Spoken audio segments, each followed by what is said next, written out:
Action. Welcome. Growth includes differentiation of a single cell into several differentiated cells. During differentiation of cells, the cells undergo division.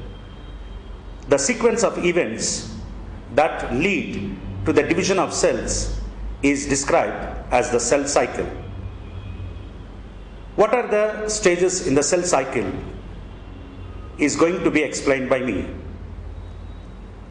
Cell cycle basically has two stages, interphase and mitotic phase, which is also called M phase.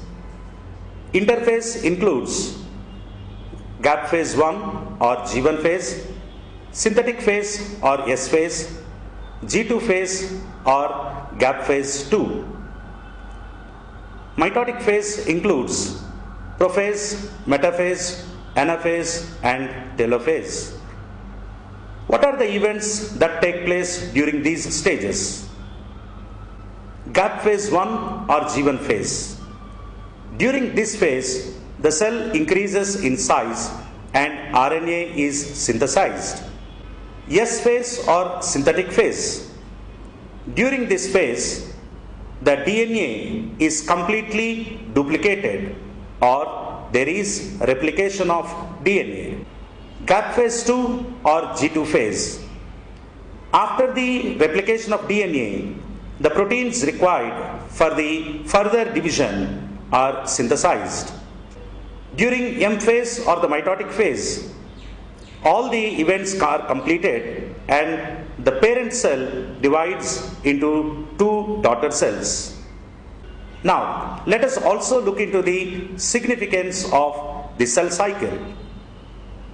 Under normal conditions, the cells undergo regulated cell cycles so that their number in a particular tissue remains constant. If the cell cycle regulations are lost, then the cells divide erratically and leads to the formation of a tumor, which could be cancerous.